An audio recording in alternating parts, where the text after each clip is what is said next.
सभी को नमस्ते, प्रणाम, सत श्री अकाल मित्रों। भगवान धन्वंतरि की कृपा से आज की क्लास आरंभ करते हैं और धातु के टॉपिक में ही हम लोग पढ़ेंगे कि धातु कैसे बढ़ाएं। तो आज हम पढ़ेंगे एक औषधि कल्प के बारे में जिसका नाम है जीवनराज।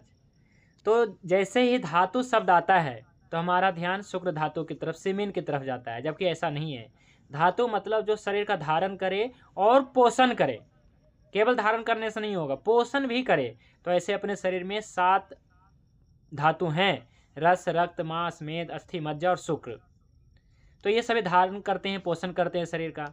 तो कई बार ये क्षय हो जाते हैं, धातुओं का क्षय हो जाते हैं। कई कारणों से हो जाते हैं, या तो हम क्षय कर देते हैं या फिर पोषण नहीं मिल पाता, इस कारण से पूरा नहीं हो पाता है, तो क्षयात्मक संप्राप्ति दिखती है।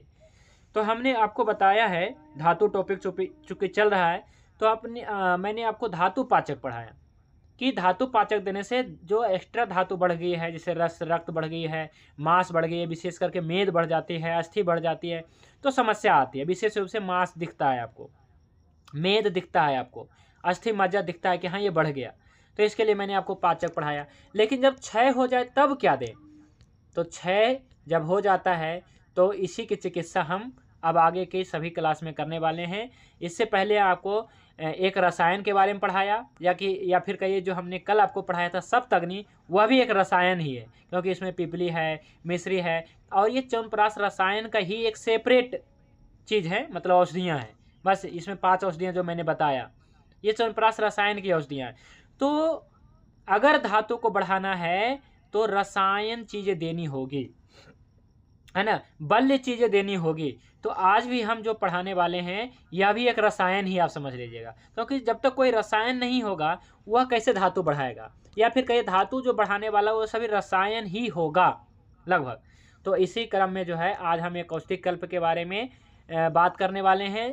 ठीक है, इसका नाम है जीवनराज।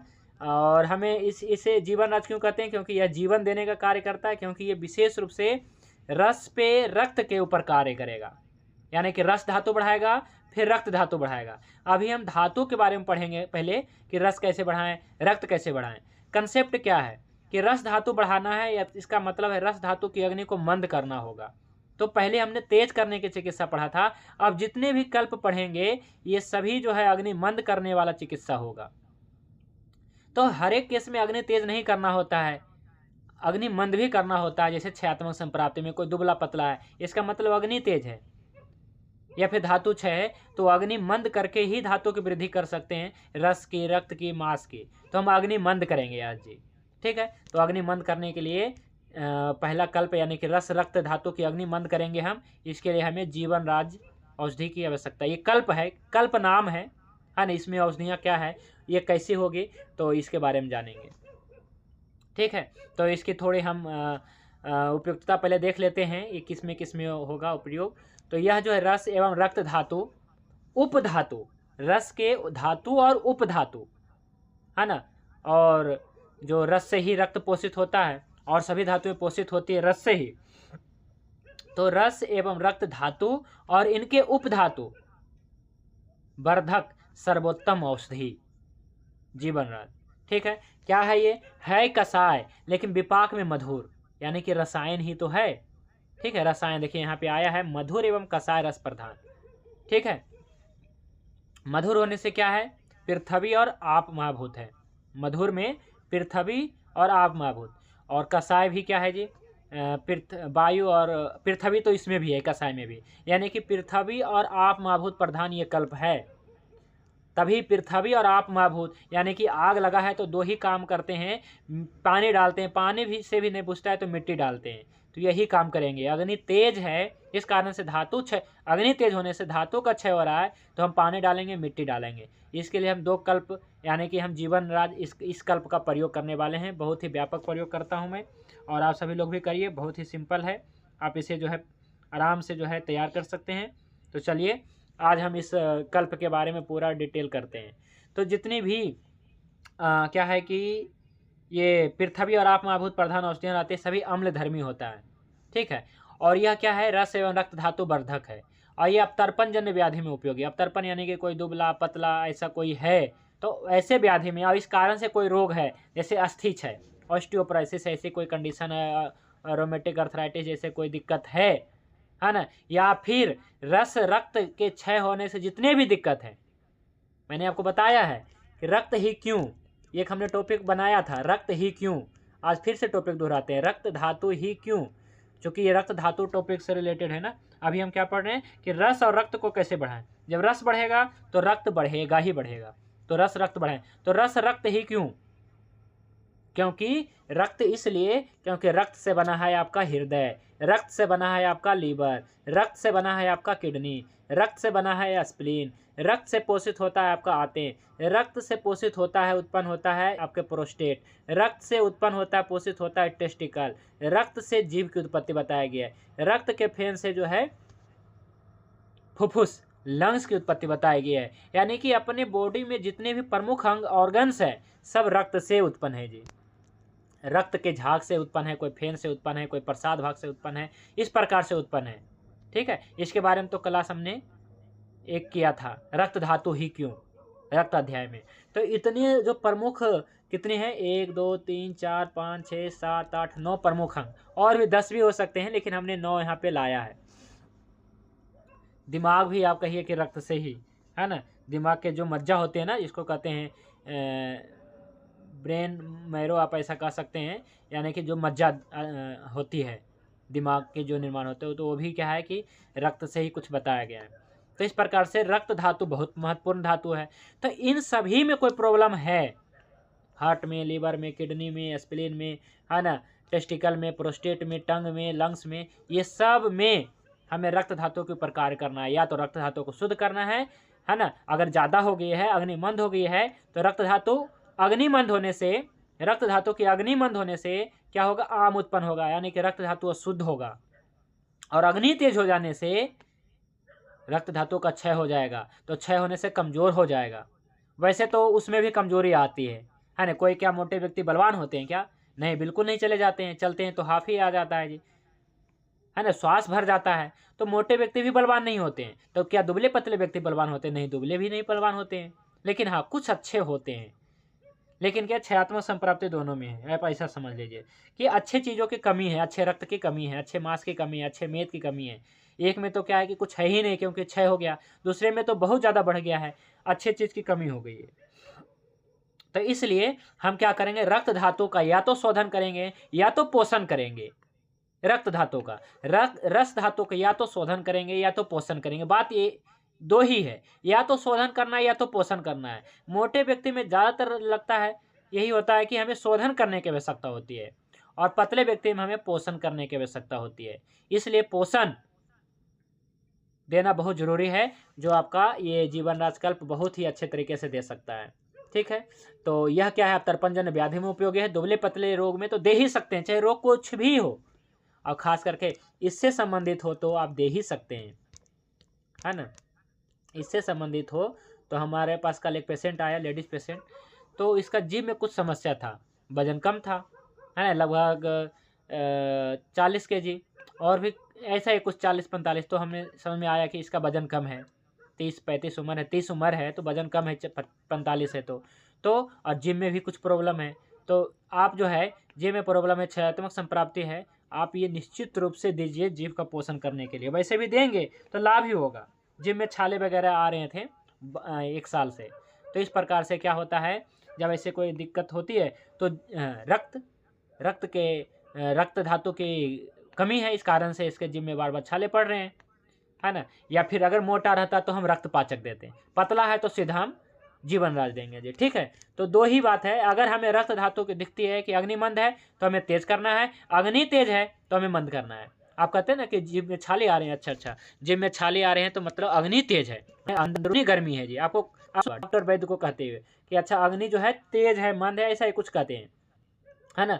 तो इसलिए क्या है कि जब क्या है किसी का जो है कि अग्नि तेज आता है ना, तो मुंह में छाले वगैरह पड़ जाते हैं जी, है ना। इस प्रकार से कोई केस, तो इस प्रकार से आप ये जीवन आज देंगे ना तो 2-4 दिन में ही नॉर्मल हो जाता है जीव, लेकिन आगे पूरा ठीक हो जाएगा ऐसी बात नहीं है, इसको कंटिन्यू लेते रहना होगा, है ना। लेकिन नॉर्मल होने तो मतलब क्या है कि आप ऐसा समझिए 1 सप्ताह के अंदर 80-90% ठीक हो जाता है जीव के केस, हमारे पास कि जिम में जैसे कोई भी छाले वगैरह आ रहे हो, चाहे साल 2 साल ऐसा ही कोई पेशेंट आता है ना, तो कहते हैं एक ये तो नॉर्मल है, आप देख रहे होंगे नॉर्मल मतलब बहुत ज़्यादा नहीं है, लेकिन हाँ कुछ दिक्कत है इसे, है ना। तो 1 साल से मुंह में छाले आ रहे हैं। इससे भी ज़्यादा खराब कंडीशन के हमने ठीक किया है, जो मात्र 5 दिन में 10 दिन में मतलब क्या है कि 80-90% ठीक कर दिया, बिल्कुल ठीक हो जाता है। लेकिन समय लग जाता है, 2 महीने 3 महीने भी आगे कंटिन्यू दवाई चलाना है। एक होता है लक्षण कि आपने लक्षण को केवल दबा दिया, लक्षण ठीक कर दिया, हो गया। पर ये आयुर्वेद का काम नहीं है। आयुर्वेद का काम है कि पूरे जड़ तक, मतलब क्या है कि जब तक इसके गुण बैलेंस ना हो जाए तब तक दवाई चलानी चाहिए। तो हमने दवाई चलाया, वो ठीक हो गया। ऐसे 2-3 पेशेंट जिनके जिम में प्रॉब्लम है। तो देखिए रक्त धातु के ऊपर ही काम करना है। दुबले पतले व्यक्ति है, जिम में कोई समस्या है, दुबले पतले व्यक्ति है तो रक्त धातु वर्धक चलाना है। मोटी व्यक्ति है तो रक्तपाचक चलाना है। हार्ट में कोई दिक्कत है, हार्ट में ब्लॉकेज है तो क्या है, रक्तपाचक चलाना है। और यदि हार्ट कमजोर है तो फिर क्या है, दुबले पतले व्यक्ति है, हार्ट कमजोर है, कोई भी सुनता है, कुछ भी सुनता है, घबरा जाता है, धड़कन तेज हो जाती है, ऐसा कुछ हो जाते हैं, यानी कि रक्त धातु की कमी, पोषण नहीं मिल पा रहा है, तो जीवन राज चलाना है। लीवर में समस्या कुछ है तो रक्तपाचक चलाना है। फैटी लीवर हो गया तो रक्तपाचक चला सकते हैं, और भी अच्छी दवाइयाँ हम बताएंगे कल, पर रक्तपाचक चलाना है कुछ समय के लिए। और अगर लीवर कमजोर है, एक होता है लीवर क्या है कि कमजोर किस लिए, क्योंकि बाहर की चीज़ें खा रहा है, बहुत ज़्यादा जो है फैटी लीवर जैसे कंडीशन है तो रक्तपाचक। लेकिन लीवर ही कमजोर हो रहा है, पोषण ही नहीं मिल पा रहा है, तो फिर अपना जीवन राज। इसी प्रकार से किडनी, किडनी क्या है कि फूल रही है ना, फूल रही है तो यहाँ पे रक्तपाचक है। किडनी क्या होता है, फूल जाती है, या फिर श्रिंक होना अलग कंडीशन है ना, पोषण नहीं मिल पा रहा है किडनी को तो श्रिंक हो जाएगा। आपको खाना पीना नहीं मिलेगा तो क्या हो जाएंगे, सिकुड़ जाएंगे, और खाना पीना ज़्यादा मिलेगा तो पेट फूल जाएगा। तो यही बात है कि मतलब क्या है कि पृथ्वी और आप महाभूत बढ़ जाएगा तो क्या है कि किडनी बढ़ जाएगी, कोई भी ग्लैंड बढ़ जाएगा इसमें, चाहे लीवर ग्लैंड हो, चाहे प्रोस्टेट ग्लैंड हो, चाहे आपका कोई भी ग्लैंड, स्प्लीन हो, सभी ये सब ग्लैंड ही है, आप कहिए, है ना, ग्रंथि ही है, जो इसमें ग्रंथि है और भी जो ऑर्गन्स है।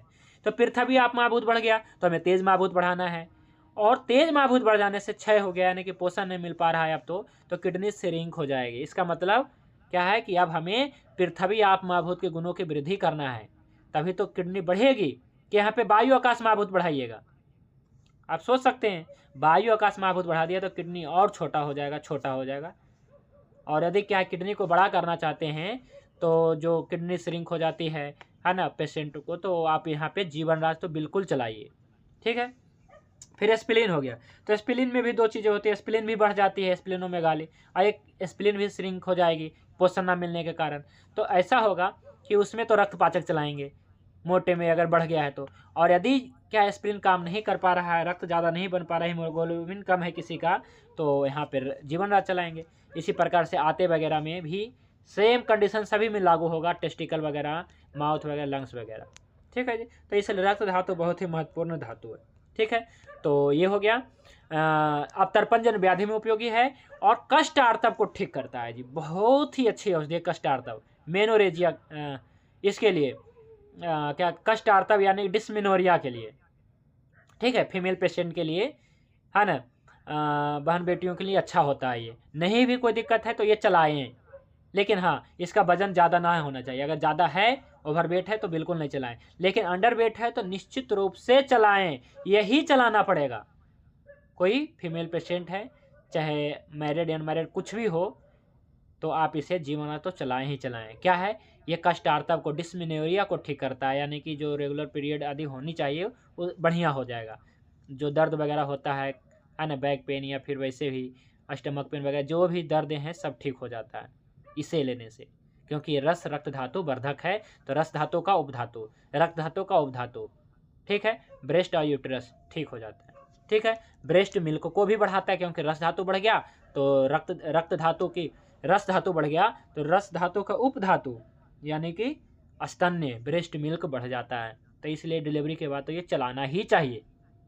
लोग चलाते नहीं है, कुछ भी नहीं देते हैं तो समस्या हो जाती है ना, तो ये चलानी चाहिए। वैसे और भी ऐसा नहीं कि तुरंत बाद दे सकते हैं, ये कुछ दिन के बाद, मतलब महीने या फिर 1 महीने के बाद, 2 महीने के बाद, ऐसा भी नहीं है कि डिलीवरी के बाद ही दें, इससे पहले भी जब प्लानिंग करते हैं, जब कंसीव होता है तब यही चलाना है, जीवन राज ही चलाना है। कोई कहते हैं ना कि कोई सप्लीमेंट बताइए भाई जी, क्या है कि पहला महीना चल रहा है, दूसरा महीना चल रहा है, क्या करें, करना क्या है, जीवन राज खिलाना है। क्यों देना है, इसलिए देना है क्योंकि पहला महीना दूसरा महीना में रस धातु बनता है, दूसरा महीना में रक्त धातु बनता है।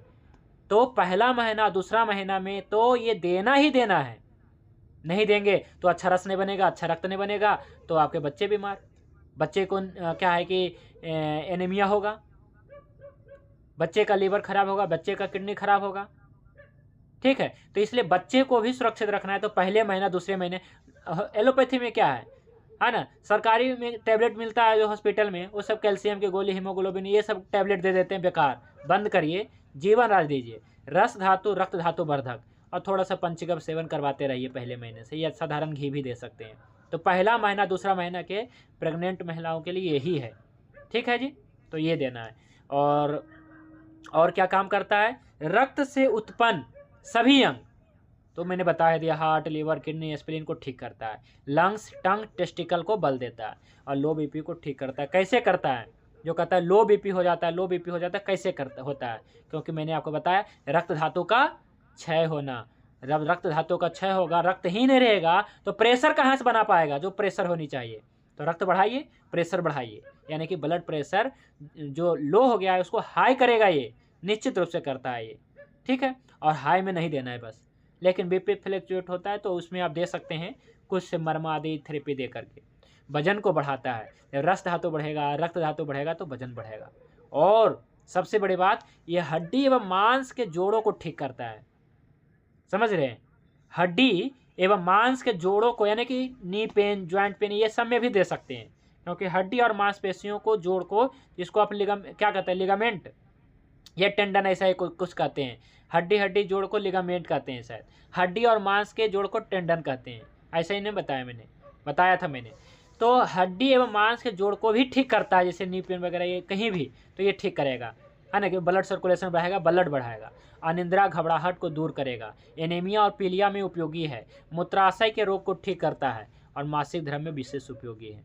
यानी कि मैंने बताया था डिस्मेनोरिया में तो बिल्कुल देना चाहिए। क्यों दें, क्योंकि रक्त धातु नहीं है, इस कारण से कष्टार्तव है, तो इसको बढ़ाना है रक्त को। तो रस धातु और रक्त धातु का उपधातु सभी, है ना, स्तन्य और यूट्रस से संबंधित सारे प्रॉब्लम ठीक हो जाएगा।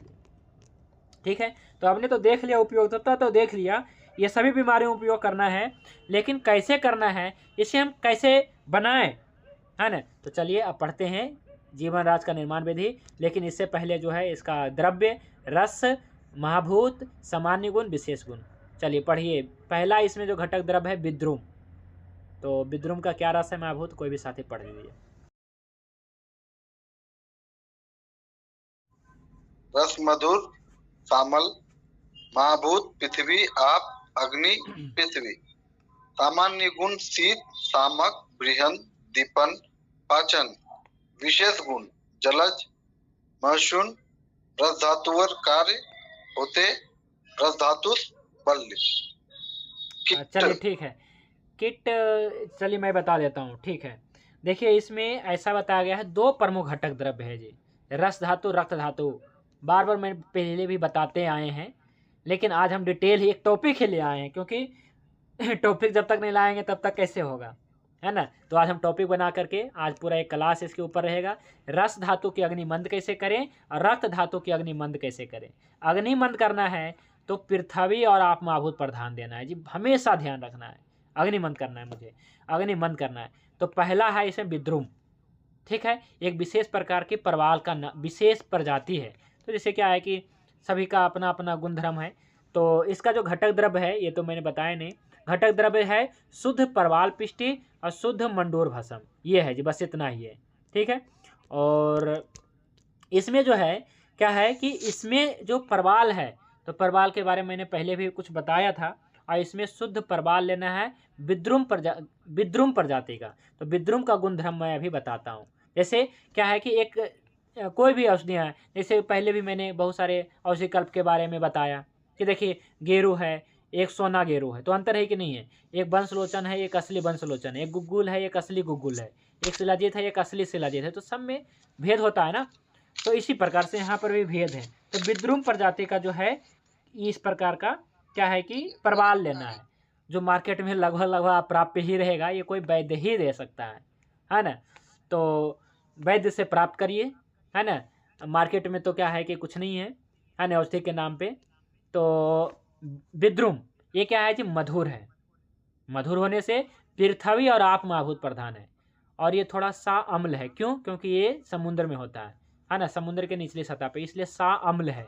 इस कारण से अग्नि इतनी मंद नहीं करेगी कि बिल्कुल है ना मंद करके दिक्कत करेगी, नहीं, ऐसा कोई भी नहीं कार्य करेगा। तो इस कारण से इसे पृथ्वी तो है पर्याप्त मात्रा में, इस कारण से रस धातु बढ़ाएगा। शीत, सामक, बृहन, दीपन, पाचन, ये पाचन धर्म का भी है जी, ठीक है। थोड़ा ये पाचन भी रखेगा अच्छा, मतलब अग्नि कभी मंद होने, मतलब कि पूरा मंद होने नहीं देगा, जितना होनी चाहिए वो अपना संभाल लेता है विद्रुम। और शीत है तासीर में, ठंडा है ये, ठीक है। और दाह सामक है, बृहन है ना, बृहन है ये, ठीक है। तो ये बहुत ही अच्छा कार्य करता है, बृहन करता है, रस रक्त आदि धातुओं का बृहन करता है।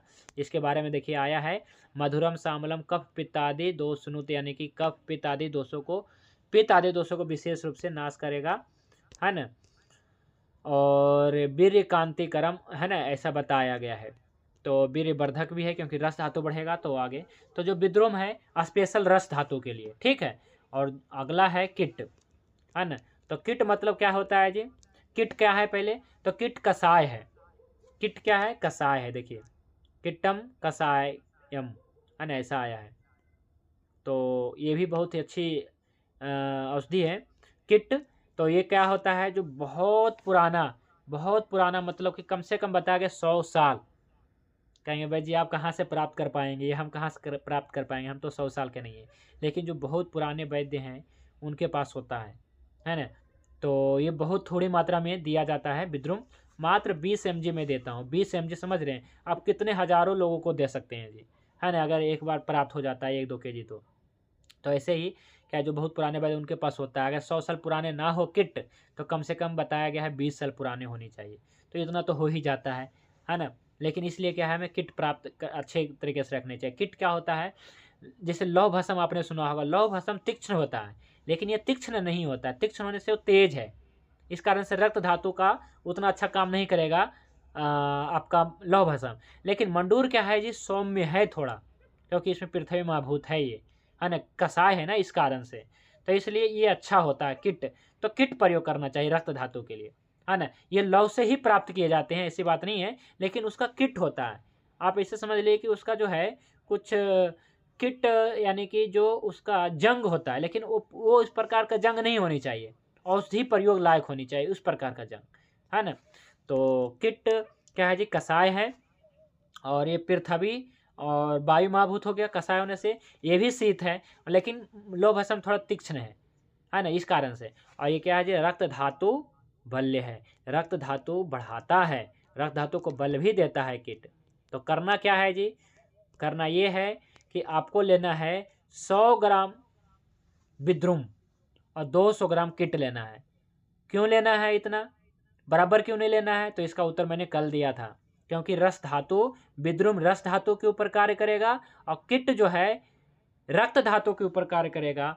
तो आपको वही जो है अप्लाई करना है नियम, कि रस धातु यानी कि पहला धातु तो 100 ग्राम, रक्त धातु दूसरा धातु यानी कि 200 ग्राम, अगर मांस धातु तो 300 ग्राम, मेद धातु यानी कि 400 ग्राम। इस पर बढ़ाते जाना है, डबल करते जाना, जितना धातु दूर हो जाएगा, है ना, उस धातु के ऊपर कार्य करने वाले औषधियों की मात्रा बढ़ती चली जाएगी। ये कंसेप्ट आपको क्लियर रखना है जी।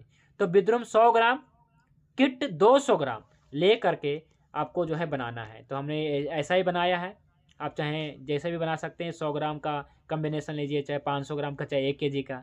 मैं तो एक बार में क्या है कि 100 ग्राम और 200 ग्राम लेता हूँ, क्योंकि यही लगभग क्या है कि हमारा 5-6 महीने चलते हैं, बहुत चलते हैं, क्योंकि मात्र 50 mg देता हूँ। तो विद्रुम 50 ग्राम लीजिए और किट 100 ग्राम लेकर एकत्रित मिलाकर खरल करना जरूरी है, क्योंकि मिलेंगे नहीं। आप चाहेंगे कि ये लिए बाजार से और अपने मिलाकर पुड़िया बना, तो ये नहीं होगा। खरल करना बहुत ज़रूरी होता है, कोई भी औषधियों को खरल करें, है ना। तो खरल करके और 50 mg की पुड़िया बना करके पैक करें। 50 mg से ज़्यादा नहीं, है ना। अगर 50 से 75 mg मैक्सिमम, मतलब क्या है कि बहुत ज़्यादा ज़रूरत है तो 75 mg तक दे सकते हैं। लेकिन देना कितना है, मात्रा कितना है जी, तो 2 चम्मच 50 mg तो औषधि हो गया, किसके साथ देना है, मात्रा तो हो गया 50 mg, किसके साथ देना है, तो दूध के साथ में देना है, गौ दूध के साथ देना है। तो गौ दूध के साथ क्यों दें हम, क्योंकि गौ दूध भी तो रस धातु वर्धक है। लेकिन कितना दें, तो मात्र 2 चम्मच। आप कहेंगे एक एक गिलास पी लेंगे तो अच्छा ही रहेगा, लेकिन मैं हमेशा कहा हूँ कि कभी भी उतना नहीं लेना है। हम जो भी कल्प मैं बता रहा हूँ, चाहे रस पाचक, रक्त पाचक, मांस पाचक, मेद पाचक, अस्थि मज्जा पाचक, या फिर सतताल, इससे पहले आपको बताया मैंने कल का सप्तग्नि, सब 2 चम्मच पानी, या तो पानी से, या तो शहद भी लेते हैं तो आधा 1 चम्मच, हाँ नहीं दूध लेते हैं तो आधा चम्मच। लेकिन कई बार मैं लिख देता हूँ कि चलो आधा कप ले लेना, क्योंकि आधा कप भी बहुत ज़्यादा नहीं होता है, लेकिन 2 चम्मच ले। 2 चम्मच भाई जी, 2 चम्मच पिएंगे दूध से क्या मतलब कि ताकत आएगा, लेकिन जो मात्रा है वही मात्रा। क्यों 2 चम्मच क्यों लेना है, इसका भी उत्तर देते हैं आगे, ठीक है जी। तो रक्त धातु के क्षय में दूध के बारे में मैंने पहले ही बता दिया है, रक्त धातु के टॉपिक में भी, रस धातु के टॉपिक में दूध क्या है जी, तो दूध मैंने बताया था साक्षात आप महाभूत है, अग्नि मंद करने वाला है। आप दूध पीजिए, रस धातु बढ़ेगा, रस धातु बढ़ेगा, है ना, तो आपका जो है सारे शुक्र धातु, ओज धातु सब बढ़ जाएंगे। तो दूध के, गाय के दूध के विशेष रूप से गुण मैंने आपको बताया था कि रस में मधुर, शीतवीर, मृदु, स्निग्ध, है ना, पिश्चिल, संरक्षण, गुरु, मंद, जो कफ के जो गुण है वही दूध का गुण है। तो कफ बढ़ेगा, है ना, दूध पीने से कफ बढ़ता है बिल्कुल, और रस, रक्त आदि मांस में धातु भी बढ़ते हैं। तो गाय के दूध का गुण यही है, ये रसायन भी है, ठीक है। क्षय रोगियों के लिए, क्षत रोगियों के लिए बहुत ही उपयोगी है, मेधा शक्ति, धारण शक्ति, दूधवर्धक। इस प्रकार से मैंने गाय के दूध के बारे में पहले ही बता दिया है। तो इस कारण से दूध के साथ लेना है, ठीक है। तो और किसके साथ में लेना है, तो पानी के साथ ले सकते हैं। अगर दूध ना मिले तो पानी से ले सकते हैं, मात्र 2 चम्मच पानी से, ठीक है। 1 घुट, हल्का 1 घुट और 1 से 2 घुट पानी ले करके अपना पी सकते हैं। तो इस प्रकार से ले सकते हैं। तो दूध पीने का कारण क्या है, दूध, अच्छा ये कब लेना है, सबसे बड़ी बात, तो 1 पुड़िया सुबह शाम, ब्यान काल में। अपान काल में क्यों नहीं लेना है, अपान काल में क्यों नहीं लेना, क्योंकि रस और रक्त धातु क्या है जी, कोई ऐसा प्रॉपर एक अंग में नहीं है। रस संपूर्ण शरीर में है, रक्त संपूर्ण शरीर में है। इस कारण से संपूर्ण शरीर के लिए मैंने कौन सा वायु बताया था, ब्यान वायु, ठीक है। कंसेप्ट तो समझ में आ ही रहा होगा कि क्यों है, यही तो खोजना है, क्यों हमें देना है, क्यों हमें ऐसा करना है, इसका ही उत्तर आपको मिल जाएगा। आपने खोजने की कोशिश किया और आपको उत्तर मिल जाएगा, समझ लिया आपने, तो आप एक चिकित्सक हैं, आप एक वैद्य हैं। अगर आपको नहीं पता है कि हम ये दे रहे हैं, आप किसी ने बताया है, लाभ कर रहा है, लेकिन क्यों का उत्तर नहीं पता, हमें समझ नहीं है कि ये कैसे कार्य करेगा, रोग की संप्राप्ति क्या है, इस औषधि का कार्य क्या है ना, ये औषधि कैसे कार्य करते हैं, कौन से धातु पे, कौन से दोष पे कैसे कार्य करेगी, तो पूरा विचार करिए महाभूतों का, इसके बाद दीजिए। तो ब्यान वायु का विचार करके देना है, ब्यान वायु। तो रस धातु, रक्त धातु संपूर्ण शरीर में घूमता है, इसलिए ब्यान काल में देना है, यानी कि खाने के 30 मिनट के बाद, वो भी सुबह, विशेष रूप से सुबह भोजन के 30 मिनट के बाद, लगभग 10-11 बजे, ऐसा आप समझ लीजिए। अब कुछ लोग ऐसे होते हैं कि जल्दी खाओ, सवेरे खाओ, जल्दी खाओ, है ना, 9 बजे खा लो, 8 बजे खा लो, तो ऐसा नहीं है। तो इसके बारे में दिनचर्या अध्याय में कहूँगा मैं कि असल में कितने बजे खाने चाहिए। कुछ लोग कहते हैं कि नहीं, ये तो क्या, बंदर तो 4 बजे खाना शुरू कर देता है, गाय भी 4 बजे खाना शुरू कर देता है, तो आदमी भी 4 बजे खाए। जितना सवेरे खाएंगे, सूर्योदय के समय में खाएंगे, उतना ही अच्छा, बिल्कुल अच्छा बात है। लेकिन जो व्यक्ति 11 बजे खा रहा है, 12 बजे खा रहा है, उसको आप अगर डाइट पे ला दिए ना 7 बजे 8 बजे, तो उसकी अग्नि इतनी ज़्यादा मंद हो जाएगी, इतनी ज़्यादा मंद हो जाएगी, कहना नहीं। और मोटे व्यक्ति का तो गया, है ना, इसलिए जो खा रहा है उसको खाने दीजिए 11 बजे। मैंने तो यही देखा है, यही बात है दिनचर्या अध्याय में। हाँ, वो क्या है कि सालों से, मतलब क्या है कि वो ब्रेकफास्ट करते आ रहा है, आप इसे तुरंत जो है भोजन पे ले आएँ तो अग्नि मंद बहुत हो जाएगा। तो मोटे व्यक्ति को तो करना नहीं, है ना, लेकिन पतले व्यक्ति को आप ये कर देते हैं तो चलेगा, है ना, क्योंकि अग्नि तेज हो जाती है ना, और इस कारण से धातु क्षय हो रहा है। लेकिन मोटे व्यक्ति का अग्नि पहले ही मंद है, और वैसा है कि सबसे ज़्यादा धूप आपको कब लगता है, सबसे ज़्यादा धूप तो दोपहर में लगता है ना, तो यानी कि सबसे ज़्यादा तेज अग्नि कब रहेगी, दोपहर में रहेगी, इसलिए दोपहर में खाना उचित भी है। यानी कि बताया भी गया है कि 12 बजे से पहले पहले खा लेनी चाहिए, भर पेट खाना। अगर 12 बजे के बाद खाते हैं तो अच्छी बात नहीं है, समझ रहे हैं। दोपहर के बाद अपने देश के अनुसार देखें, अपने देश के अनुसार देखें कि भारत के पूर्व में है, पश्चिम में, उसी के अनुसार मैं बता रहा हूँ, इसलिए दोपहर की मैं बात करता हूँ, है ना। सूर्योदय के 6 घंटे के अंदर अंदर खा लेना बहुत ज़रूरी है, भर पेट। और बाकी हल्का एक बार खा करके भर पेट खाएं तो वो भी सही है। और यदि क्या है भर पेट ही खा लें एक बार तो वो भी सही है। आप क्या कर रहे हैं इसके ऊपर निर्भर है, आप क्या करते आ रहे हैं बचपन से उस पर निर्भर है। क्योंकि दिनचर्या और ऋतुचर्या आपके शरीर बॉडी के ऊपर निर्भर हो जाता है ना, आपके देश के ऊपर भी निर्भर है। बाकी आप कैसे करते आ रहे हैं इसके ऊपर डिपेंड हो जाता है। तो इसलिए आप अभी कभी भी जो है किसी का भी दिनचर्या बिना सोचे समझे नहीं बदले, बिल्कुल नहीं बदले। इसलिए दिनचर्या आदि महत्वपूर्ण है, लेकिन उसका जो है देखना है कि जो क्या है कि सालों से जो है रात्रि जागरण करते आ रहा है, आप इसको कहेंगे रात्रि को आपको सोना ही पड़ेगा, सोना ही पड़ेगा, कैसे सो पाएगा? वो नहीं सो पाएगा, नींद ही नहीं आएगा, क्योंकि वैसा इसका ड्यूटी रहा है 20 साल 25 साल। कोई जो है दिन भर भूखा रहता है, यानी कि इस प्रकार से मतलब 10 बजे उठता है, इसके बाद तो सालों से इस प्रकार से दिनचर्या हो गई, तो आप इसे ठीक नहीं कर सकते हैं। लाएंगे तो ज़्यादा बेनिफिट नहीं मिलेगा, है ना, थोड़ा बहुत बेनिफिट मिल जाएगा, 2-4 पेशेंट में मिल जाएगा, सब पेशेंट में नहीं मिलता है। तो ऐसा पर प्रयास करें कि गलत चीज़ें ना खाएं, ये बात है, और गलत समय पे ना खाएं। तो ये परवाल और ये क्या कहते हैं अपना जो जीवन राज है, इससे इसका जो प्रयोग है ब्यान काल में दें। कैसे दें? तो ब्यान काल में जो है भोजन के 20-30 मिनट के अंदर जो है 2 चम्मच हल्का सा गुनगुना दूध करना है ना, या फिर एक बार गर्म किया हुआ दूध होनी चाहिए, या फिर 2 चम्मच दूध गर्म करने में कोई बड़ी बात नहीं है ना। तो 2 चम्मच दूध को गुनगुना करें और उसमें मिला लें, और इसके बाद जो है दूध पी जाएं, या फिर जीभ पे रखें, तो क्योंकि 50 mg होता है, वैसे ही जीभ पे रखेंगे कोई दिक्कत नहीं होगा, है ना, क्योंकि कोई दिक्कत नहीं होता है, क्योंकि कुछ ऐसी चीज़ें होती हैं जो नुकसान करती हैं, पर ये बहुत ही सिंपल है, इसे लेने जीभ पे लेने पे कोई दिक्कत नहीं होता है ना। तो आप इसे जो है भोजन के 20 मिनट के बाद 30 मिनट के बाद ब्यान काल में लें। रात्रि को ले सकते हैं क्या? ले सकते हैं। मतलब क्या है, ब्यान काल क्या बताया गया है? ब्यान काल तो बताया गया है भोजन के 30 मिनट के बाद, 20 मिनट के बाद, तो ये सुबह भोजन के बताया गया है। और रात्रि भोजन के बाद ऐसा बताया गया है, भोजन के तुरंत बाद तो प्राण काल, भोजन के 20 मिनट के बाद ब्यान काल, और सोते समय रात्रि को अगर लेते हैं, जैसे मान लीजिए कोई व्यक्ति शाम को 7 बजे खाता है, या कोई 5 बजे भी खाता है, हमारे जैसे व्यक्ति 4 बजे खाते हैं, तो कोई 10 बजे खाते होंगे और 12 बजे सोते होंगे। तो मान लीजिए फिर भी सिंपल 7 बजे कोई खाते हैं, तो 7:05 में, यानी खाने के तुरंत बाद प्राण काल, 20 मिनट के बाद ब्यान काल, और सोते समय मान लीजिए 7 बजे खाएं 10 बजे सोते हैं तो उदान काल। इस प्रकार से समझ करके सुबह शाम दो बार दे सकते हैं इसे जी, ठीक है। ब्यान काल में देना उचित रहेगा। बाकी अपान काल में लाभ करेगा कि नहीं करेगा? तो बिल्कुल लाभ करेगा, ये ऐसी बात नहीं है, लेकिन विशेष लाभ आपको देना है, युक्तिपूर्वक देना है, तो ब्यान काल में ही दें।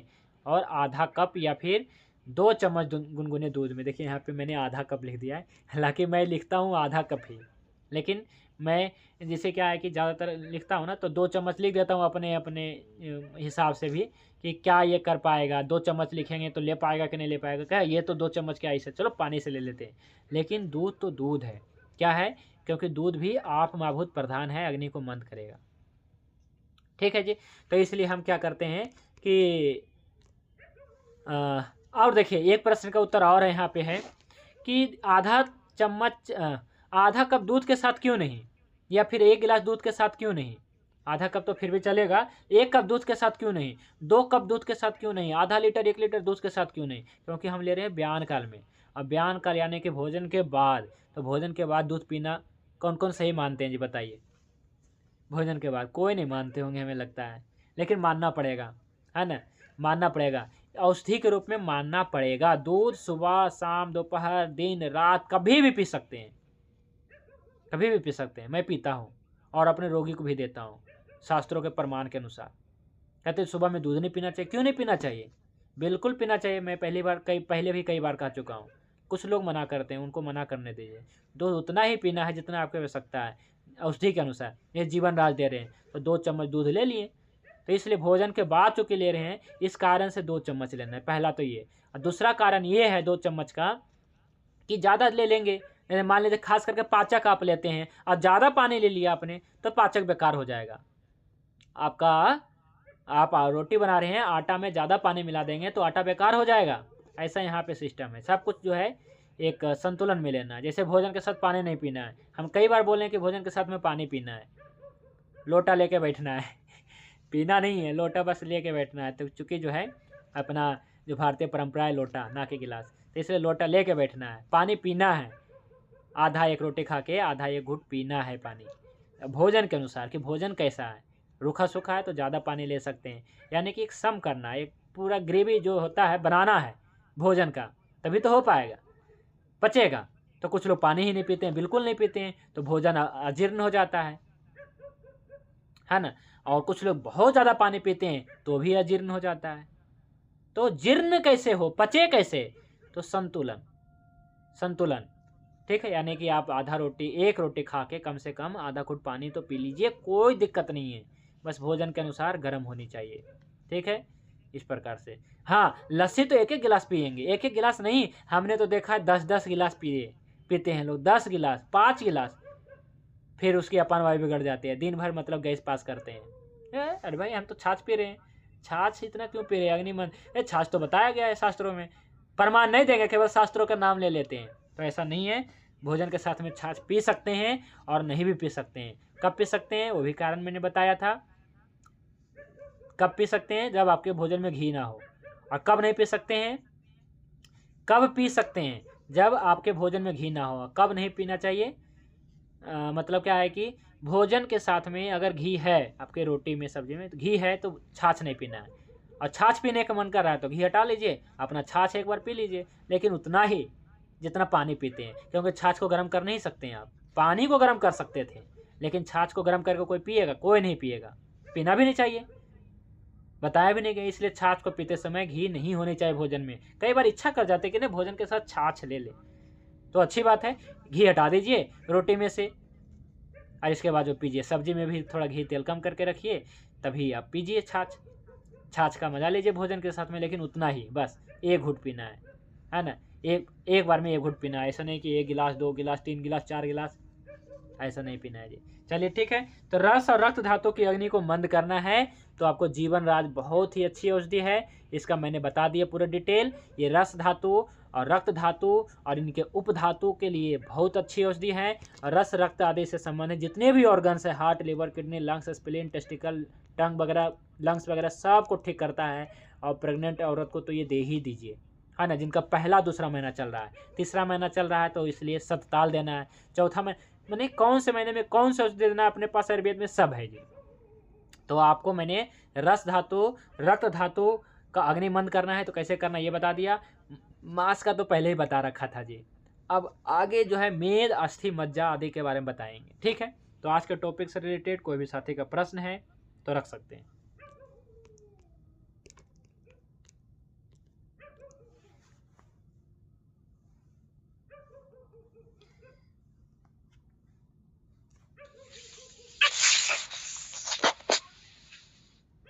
हाँ जी गुरुजी नमस्ते। थोड़ा सा जाड़ा व्यक्ति है, उसका लो बीपी हो गया तो उसको देना चाहिए? अगर लो बीपी हो गया है और कमजोर है, अब तर्पणजन्य है, दुबला पतला है तो दीजिए, जीवन राज तो दीजिए ही दीजिए बयान काल में, कोई उपाय नहीं है इसके अलावा। और भी औषधियाँ हैं लो बीपी के लिए, पर ये अच्छी औषधि है जी, है ना। लेकिन लोग क्या करते हैं, बीपी हाई हो चाहे लो हो, एक ही चीज़ है सभी के पास, और कहते हैं ये तो घरेलू चीज़ है। भाई सब चीज़ घरेलू समझिए, आपके घर की ही है।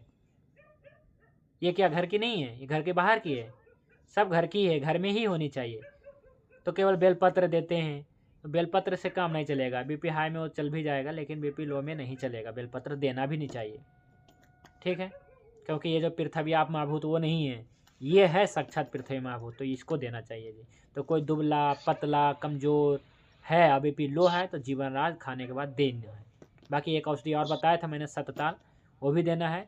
बाकी एक औषधि और बता देंगे हम, ठीक है, बीपी के लिए स्पेशल। बीपी अध्याय अभी तो बाकी है अपना। चलिए डॉक्टर मदन मोहन आर्य जी, क्या आप पूछना चाह रहे हैं? चलिए मृत्युंजय दत्ता जी। अच्छा एक चीज मुझे बताइए, नमस्कार, कि अगर किसी का बीपी लो है और उसका हार्ट पल्स ज्यादा है, उस कंडीशन में चल सकता है कि नहीं? जीवन राज, ठीक है।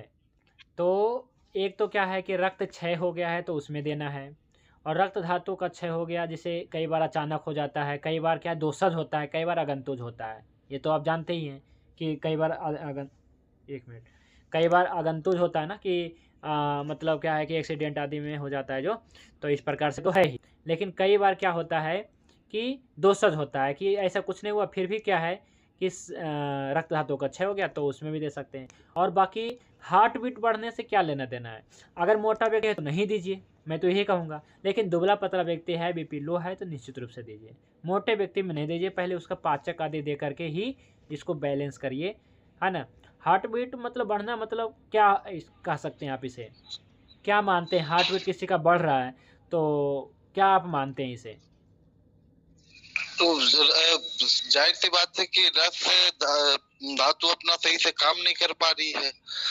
रक्त, रस और रक्त रस रस हाँ।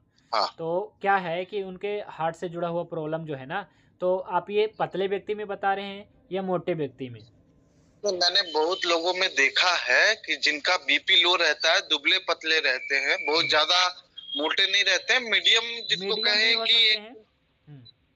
हाँ, जैसे कि अगर उनका हाइट लेडीज है 5'4" है या 5'2" है तो उनका वेट 45-50 के बीच में रहता है, बट उनका बीपी लो रहता है, जो हार्ट पल्स जो है वो 100-110 के आसपास रहता है, 104 लो हो गया।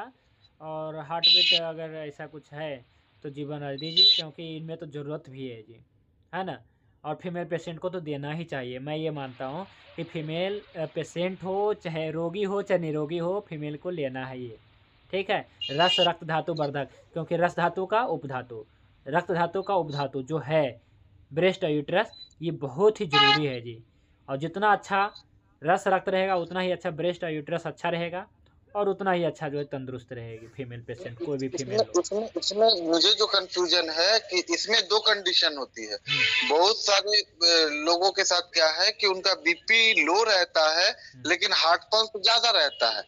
दुबले पतले व्यक्ति की बात कर रहा हूँ। तो हार्ट पल्स इसलिए है ना, एक मिनट, इसका तो उत्तर हो गया ना, यही तो है, यही मैं कह रहा हूँ कि कमजोर रहेगा तो हार्ट पल्स इसलिए ज्यादा है, कमजोरी कारण, हाँ ना, घबराहट है, बेचैनी है, इस कारण से हार्ट पल्स ज्यादा मिलेगा।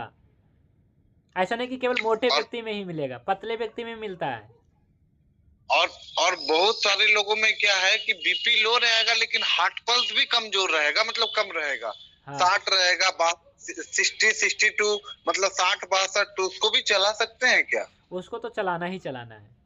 देखिए, एक 2 कंडीशन हो जाएगा यहाँ पे कि मान लें कि कोई फिलहाल कोई अगर नया कोई होगा ना, तो उसका हार्ट बहुत ज़्यादा रहेगा, हार्ट बीट ज़्यादा बढ़ा रहेगा, जिनका रक्त धातु अभी क्षय हुआ है ना, तो उनका हार्ट बीट ज़्यादा ही रहेगा। जो बहुत पुराने हो गए तो उनका जो है धीरे धीरे क्या होता है कि जैसे आप दीपक हैं, तो दीपक आप जलाते हैं या फिर मोमबत्ती, दीपक आप देख लीजिए, उदाहरण देखिए, तो दीपक जलाते हैं तो क्या होता है, पहले तो मन जलता है जी पहला बार, फिर धीरे धीरे बढ़ जाता है, और जब बिल्कुल तेल खत्म हो जाता है, घी खत्म हो जाता है, तो पूरा भभक के पूरा और ज़्यादा तेज हो जाता है। तो क्या आप मानते हैं उसमें तेल बढ़ गया, दीपक में तेल बढ़ गया, आप ऐसा मानेंगे? भाई खत्म होने वाला है, इसलिए तो इसलिए अगर किसी का हार्ट बीट बहुत ज़्यादा तेज है, दुबला पतला व्यक्ति है, तो निश्चित रूप से उसका रक्त धातु का ही क्षय हुआ, इस कारण से ज़्यादा हार्ट बीट है। और किसी का बिल्कुल कम है, इसका मतलब है कि अब तो बहुत दिन हो गया है, मतलब आप ऐसा समझ लीजिए, यही उदाहरण है जी इसका, बिल्कुल ये दोनों में हम चला सकते हैं। हाँ, दोनों में, मतलब क्या दुबले पतले व्यक्ति को देख करके और रस रक्त धातु के ऊपर कार्य करना है तो ये चला सकते हैं। ठीक, धन्यवाद। ठीक है, वैद्य शंभुनाथ जी का प्रश्न नहीं आया अभी तक, ये आ गया व्हाट्सएप में, कहीं डाल दीजिए आपका प्रश्न। हाँ, आ गया है प्रश्न। यदि बीपी लो रहता है लेकिन दुबला पतला नहीं है तो इसे दे सकते हैं? यही प्रश्न आ गया, मुझे लग रहा था कि यह प्रश्न आनी चाहिए, आ गया है। यदि बीपी लो रहता है लेकिन दुबला पतला नहीं है, लेकिन एटलीस्ट मोटा नहीं होनी चाहिए, बहुत ज़्यादा मोटा नहीं होना चाहिए वो व्यक्ति, है ना। जैसे क्या है कि 70 kg, 70 प्लस नहीं होनी चाहिए बस, अगर 60 है तो दे सकते हैं। लेकिन क्या है कि इसमें क्या बीपी लो होने का कारण क्या है? नमस्ते, हाँ मैं आपका प्रश्न देख लिया हूँ, आपका ही प्रश्न का उत्तर दे रहा हूँ मैं।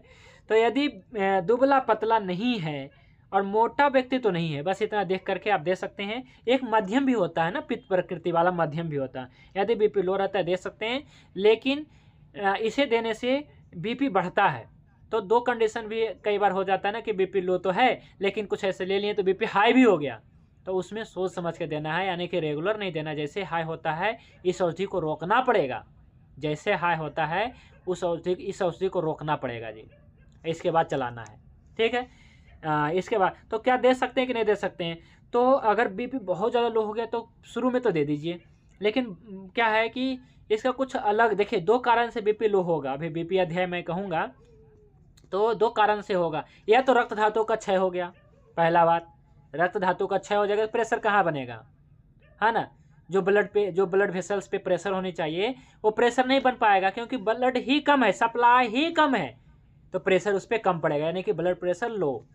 और दूसरा कारण क्या है, ब्लड पर्याप्त है लेकिन ब्लड वेसल्स में क्या है जी, ब्लड वेसल्स में क्या है, आकाश और वायु की प्रधान है, यानी कि बहुत ज़्यादा स्पेस ब्लड वेसल्स ही मतलब क्या है कि स्पेस हो गया है, उसमें बढ़ गया है। तो भी क्या है कि रक्त तो बढ़िया है, तो ये किस में काम आएगा, ये वैसे दोनों में काम आएगा, लेकिन विशेष रूप से जिसमें रक्त धातु का क्षय हुआ है, समझिएगा, जिनमें रक्त धातु का, जिसमें जो मतलब सप्लाई क्या हो रहा है, रक्त धातु, ब्लड वेसल्स में सप्लाई क्या हो रहा है, रक्त धातु, तो रक्त धातु का ही कम हो गया तो बीपी लो हो गया। तो उस कंडीशन में तो देना ही देना है, मोटा व्यक्ति पतला व्यक्ति देना ही देना है। लेकिन यदि कंडीशन दूसरा रहेगा तो भी दे सकते हैं, पतले व्यक्ति में, मोटे में नहीं देना है। पतले व्यक्ति में अगर ये कंडीशन रहेगा कि यदि पतला व्यक्ति, मोटा व्यक्ति कोई भी है, यदि उसका ब्लड वेसल से ही चौड़ा हो गया है, यानी कि उसमें वायु आकाश महाभूत बढ़ गया, स्पेस ही बढ़ गया, कि रक्त धातु की कमी है, तो देना ही देना है, चाहे दुबला हो, पतला हो, मोटा हो, मध्यम हो, सब देना है। लेकिन यदि कि ब्लड वेसल्स में ही आकाश वायु महाभूत बढ़ गया है तो वहाँ पे दे भी सकते हैं, नहीं भी दे सकते। वहाँ पे मैं कुछ और बता दूंगा, और भी एक कल्प है जो क्या है कि आपका बीपी लो को ठीक करेगा, तो वहाँ पे उतना काम नहीं करेगा। जो क्या है कि वैद्य शंभुनाथ जी का प्रश्न है कि दे सकते हैं कि नहीं मोटे व्यक्ति में, मैंने दुबला पतला नहीं है, तो रक्त धातु का क्षय में तो निश्चित रूप से देना, ताकि रक्त धातु बढ़े, ताकि प्रेशर बढ़े। रक्त धातु बढ़ेगा तो प्रेशर बढ़ेगा। जैसे क्या है, कोई सप्लाई है, पाइप है ना, तो इसमें जो प्रेशर यानी कि पानी जा रहा है वही तो प्रेशर, अगर पानी ही कम है, पानी यानी कि ब्लड, पानी ही कम है तो प्रेशर कम बनेगा। और यदि क्या है कि पानी पर्याप्त है लेकिन आपने 2 इंच पाइप की जगह पे आपने 5 इंच ले आया, तो क्या होगा बताइए, प्रेशर बनेगा, फिर प्रेशर नहीं बनेगा तो क्या करेंगे, पानी को बढ़ा देंगे। भाई जो कैपेसिटी रहेगा उतना ही बढ़ा सकते हैं ना। आप पाइप को, क्या हमारा काम है वहाँ पे, हम क्या कर सकते हैं, पानी को बढ़ाएंगे, यानी कि ब्लड को बढ़ाएंगे। कितना बढ़ा सकते हैं जी, ज़्यादा नहीं बढ़ा सकते हैं ना, तो इसलिए काम करेगा वहाँ पर भी, पानी बढ़ाएंगे जितना क्षमता बढ़ाएंगे, लेकिन पाइप को कम करो थोड़ा, 5 इंच की जगह पे 2 इंच पे लाना पड़ेगा। हमें पाइप बदलना है, ना कि अपना रक्त को बढ़ाना है। और कई बार क्या है कि हमें रक्त ही बढ़ाना होता है क्योंकि क्षय है। इस प्रकार से समझना है अपना, है ना, केस टेकिंग करना है। ये कल्प कैसा लगा आपको पढ़ के? मैं इसका बहुत प्रयोग करता हूँ, लगभग अब तर्पण जन व्याधि में लगभग मैं प्रयोग करता हूँ, क्योंकि रक्त धातु को बचाना बहुत ही ज़रूरी है। आप सभी लोग करते रहिए, और जो भी कल्प मैं बता रहा हूँ इसे बनाइए, मंगाइए और इसका प्रयोग में लाइए, तभी रिजल्ट मिलेगा, तभी आपका प्रैक्टिस बढ़ेगा, तभी आप अच्छे सफल चिकित्सक बन पाएंगे। तो बहुत सारे साथी प्रैक्टिस करने लगे हैं, जो हम बताए जा रहे हैं, सभी कल्प के बारे में बता रहा हूँ। अभी क्या है कि लगातार आप कल्प ही कल्प पढ़ेंगे, है ना। अब ऐसे आपको 20-30 कल्प दे दूंगा हाथ में, कि आप इसे जो है प्रयोग करने लग जाएंगे, और अच्छा मतलब क्या है कि हो जाएगा, है ना, आपकी जो चिकित्सा पद्धति है। ठीक है, ऐसे जो है 20-25 कल्प के बारे में बता रहा हूँ। जैसे कि अब लगातार कल्प बता रहा हूँ, रसायन कल्प बताया अभी मैंने, फिर आपको देखिए ये बता दिया, और भी कल भी देखिए कल्प ही लाने वाला हूँ, है ना, ऐसे औषधि कल्प ही। अभी क्या करेंगे, धातु की अग्नि को मंद करेंगे। ठीक है, धातु अग्नि मंद करेंगे, पृथ्वी आप महाभूत प्रधान औषधियाँ देंगे, धातु अग्नि को मंद करेंगे, धातु को बढ़ाएंगे, है ना, धातु जो क्षय हो गया है, रस को बढ़ाएंगे, रक्त को बढ़ाएंगे, मांस मेद अस्थि मज्जा शुक्र को बढ़ाएंगे, और ओज को बढ़ाएंगे, है ना। तो ऐसे बढ़ाते चलेंगे, सभी धातु के बारे में पढ़ने वाले। एक बहुत ही महत्वपूर्ण टॉपिक लाने वाला हूँ, बहुत ही इम्पोर्टेंट टॉपिक है ना, इसके बारे में बताने वाला हूँ, है ना। अस्थि मज्जा धातु को कैसे, क्योंकि ज़्यादातर बीमारियां क्या होती है जी, अस्थि मज्जा। हालांकि रक्त से संबंधित बीमारियां कम नहीं है, लेकिन अस्थि मज्जा यानी कि ऑस्टियोआर्थराइटिस जैसे कंडीशन बहुत ज़्यादा बढ़ गए हैं आजकल, है ना। और इसके बारे में बताएंगे जी, ठीक है। तो आज के लिए बस इतना ही, शांति पाठ करके आज की क्लास को विराम कर देते हैं। ओम ध्यौ शांति अंतरिक्षम शांति पृथिवी शांति आपः शांति औषधयः शांति वनस्पतयः शांति विश्वदेवः शांति ब्रह्म शांति सर्वं शांति शांतिरेव शांति सामा शांतिरेधि। ओम शांति शांति शांति ही। सभी को नमस्ते, शुभ रात्रि। भगवान धन्वंतरि की कृपा आप सभी पे बने रहे। जय धन्वंतरि, जय आयुर्वेद।